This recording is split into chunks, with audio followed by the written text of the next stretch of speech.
हर हर महादेव दोस्तों। हर महीने आने वाली शिवरात्रि को मासिक शिवरात्रि कहते हैं। इस दिन भगवान शिव की पूजा और व्रत करना बेहद शुभ माना जाता है। पंचांग के अनुसार भादो माह की मासिक शिवरात्रि 21 अगस्त 2025 को है। कहते हैं कि इस दिन भोलेनाथ की सच्चे मन से पूजा करने से सभी मनोकामनाएं पूरी होती हैं और सभी परेशानियां दूर होती हैं। वहीं शिवरात्रि की रात भगवान शिव का रुद्रा अभिषेक और शिवलिंग पर बेलपत्र चढ़ाना बहुत फलदायी माना जाता है। अगर आप भोलेनाथ को प्रसन्न करना चाहते हैं और उनकी कृपा पाना चाहते हैं तो मासिक शिवरात्रि की रात भोलेनाथ की पूजा करें और पूजा के अंत में व्रत कथा जरूर पढ़ें। मान्यता है कि इस दिन व्रत कथा का पाठ करने से पुण्य मिलता है और भोलेनाथ प्रसन्न होकर अपने भक्तों की हर मनोकामनाएं पूरी करते हैं। तो चलिए मासिक शिवरात्रि पर पढ़ी जाने वाली कथा को प्रारंभ करते हैं। धार्मिक पौराणिक कथा के अनुसार चित्रभानु नामक एक शिकारी था। जानवरों की हत्या करके वह अपने परिवार का पालन करता था। वह एक साहूकार का कर्जदार था, लेकिन उसका ऋण समय पर न चुका सका। क्रोधित साहूकार ने शिकारी को शिव मठ में बंदी बना लिया। संयोग से उस दिन शिवरात्रि थी। शिकारी ध्यान मग्न होकर शिव संबंधित धार्मिक बातें सुनता रहा। चतुर्दशी को उसने शिवरात्रि व्रत की कथा भी सुनी। शाम होते ही साहूकार ने उसे अपने पास बुलाया और ऋण चुकाने के विषय में बात की। शिकारी अगले दिन सारा ऋण लौटा देने का वचन देकर बंधन से छूट गया। अपनी दिनचर्या की भांति वह जंगल में शिकार के लिए निकला, लेकिन दिन भर बंदी गृह में रहने के कारण भूख प्यास से व्याकुल था। शिकार खोजता हुआ वह बहुत दूर निकल गया। जब अंधकार हो गया तो उसने विचार किया कि रात जंगल में ही बितानी पड़ेगी। वह वन एक तालाब के किनारे एक बेल के पेड़ पर चढ़कर रात बीतने का इंतजार करने लगा। बिल्व वृक्ष के नीचे शिवलिंग था, जो बिल्व पत्रों से ढका हुआ था। शिकारी को उसका पता न चला। पड़ाव बनाते समय उसने जो टहनियाँ तोड़ी वे संयोग से शिवलिंग पर गिरती चली गई। इस प्रकार दिन भर भूखे प्यासे शिकारी का व्रत भी हो गया और शिवलिंग पर बिल्वपत्र भी चढ़ गए। एक प्रहर रात्रि बीत जाने पर एक गर्भिणी हिरणी तालाब पर पानी पीने पहुंची। शिकारी ने धनुष पर तीर चढ़ाकर ज्यों ही प्रत्यंचा खींची, हिरणी बोली, मैं गर्भिणी हूँ, शीघ्र ही प्रसव करूँगी। तुम एक साथ दो जीवों की हत्या करोगे, जो ठीक नहीं है। मैं बच्चे को जन्म देकर शीघ्र ही तुम्हारे समक्ष प्रस्तुत हो जाऊंगी, तब मार लेना। शिकारी ने प्रत्यंचा ढीली कर दी और हिरणी जंगली झाड़ियों से लुप्त हो गई। प्रत्यंचा चढ़ाने तथा ढीली करने के वक्त कुछ बिल्वपत्र अनायास ही टूटकर शिवलिंग पर गिर गए। इस प्रकार उससे अनजाने में ही प्रथम प्रहार का पूजन भी संपन्न हो गया। कुछ ही देर बाद एक और हिरणी उधर से निकली। शिकारी की प्रसन्नता का ठिकाना न रहा। समीप आने पर उसने धनुष पर बाण चढ़ाया। तब उसे देख हिरणी ने विनम्रतापूर्वक निवेदन किया, हे शिकारी, मैं थोड़ी देर पहले ऋतु से निवृत्त हुई हूँ। कामातुर विरहिणी हूँ। अपने प्रिय की खोज में भटक रही हूँ। मैं अपने पति से मिलकर शीघ्र ही तुम्हारे पास आ जाऊंगी। शिकारी ने उसे भी जाने दिया। 2 बार शिकार को खोकर उसका माथा ठनका। वह चिंता में पड़ गया। रात्रि का आखिरी पहर बीत रहा था।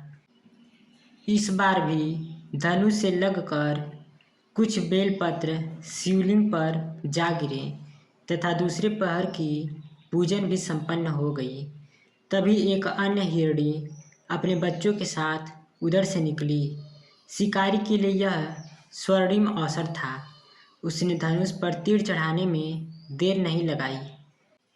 वह तीर छोड़ने ही वाला था कि हिरणी बोली, हे शिकारी, मैं इन बच्चों को इनके पिता के हवाले करके लौट आऊंगी। इस समय मुझे मत मारो। शिकारी हंसा और बोला, सामने आए शिकार को छोड़ दूं, मैं ऐसा मूर्ख नहीं। इससे पहले मैं 2 बार अपना शिकार खो चुका हूँ। मेरे बच्चे भूख प्यास से व्यग्र हो रहे होंगे। उत्तर में हिरणी ने फिर कहा, जैसे तुम्हें अपने बच्चों की ममता सता रही है, ठीक वैसे ही मुझे भी। हे शिकारी, मेरा विश्वास करो, मैं इन्हें इनके पिता के पास छोड़कर तुरंत लौटने की प्रतिज्ञा करती हूँ। हिरणी का दुख भरा स्वर सुनकर शिकारी को उस पर दया आ गई। उसने उस मृगी को भी जाने दिया। शिकार के अभाव में तथा भूख प्यास से व्याकुल शिकारी अनजाने में ही बेल वृक्ष पर बैठा बेलपत्र तोड़ तोड़कर नीचे फेंकता जा रहा था। पाँव फटकने को हुई तो एक हष्ट पुष्ट मृग उसी रास्ते पर आया। शिकारी ने सोच लिया कि इसका शिकार वह अवश्य करेगा। शिकारी की तनी प्रत्यंजता देखकर मृग विनीत स्वर में बोला, हे शिकारी, यदि तुमने मुझसे पूर्व आने वाली 3 मृगियों तथा छोटे छोटे बच्चों को मार डाला है, तो मुझे भी मारने में विलंब न करो, ताकि मुझे उनके वियोग में एक क्षण भी दुख न सहना पड़े। मैं उन हिरणियों का पति हूँ। यदि तुमने उन्हें जीवनदान दिया है, तो मुझे भी कुछ क्षण का जीवनदान देने की कृपया करो। मैं उनसे मिलकर तुम्हारे समक्ष उपस्थित हो जाऊंगा। मृग की बात सुनते ही शिकारी के सामने पूरी रात का घटना चक्र घूम गया। उसने सारी कथा मृग को सुना दी। तब मृग ने कहा, मेरी तीनों पत्नियां जिस प्रकार प्रतिज्ञाबद्ध होकर गई हैं, मेरी मृत्यु से अपने धर्म का पालन नहीं कर पाएंगी। अतः जैसे तुमने उन्हें विश्वास पात्र मानकर छोड़ा है, वैसे ही मुझे भी जाने दो। मैं उन सबके साथ तुम्हारे सामने शीघ्र ही उपस्थित होता हूँ। शिकारी ने उसे भी जाने दिया। इस प्रकार प्रातः हो गई। उपवास, रात्रि जागरण तथा शिवलिंग पर बेलपत्र चढ़ने से अनजाने में ही शिवरात्रि की पूजा भी पूर्ण हो गई। पर अनजाने में की गई पूजन का परिणाम उसे तत्काल मिला। शिकारी का हिंसक हृदय निर्मल हो गया। उसमें भगवत शक्ति का वास हो गया। थोड़ी ही देर बाद वह मृग सपरिवार शिकारी के समक्ष उपस्थित हो गया, ताकि वह उनका शिकार कर सके। किंतु जंगली पशुओं की ऐसी सत्यता, सात्विकता एवं सामूहिक प्रेम भावना देखकर शिकारी को बड़ी ग्लानि हुई। उसने मृग परिवार को जीवनदान दे दिया। अनजाने में शिवरात्रि के व्रत का पालन करने पर भी शिकारी को मोक्ष की प्राप्ति हुई। जब मृत्यु काल में यमदूत उसके जीव को ले जाने आए तो शिवगणों ने उन्हें वापस भेज दिया तथा शिकारी को शिवलोक ले गए। शिव जी की कृपा से ही अपने इस जन्म में राजा चित्रभानु अपने पिछले जन्म को याद रख पाए तथा महाशिवरात्रि के महत्व को जानकर उसका अगले जन्म में भी पालन कर पाए। मासिक शिवरात्रि की कथा का यह संदेश है कि शिकारी की कथा अनुसार महादेव तो अनजाने में किए गए व्रत का भी फल देते हैं, पर वास्तव में महादेव शिकारी की दया भाव से प्रसन्न हुए। अपने परिवार के कष्ट का ध्यान रखते हुए भी शिकारी ने मृग को जाने दिया।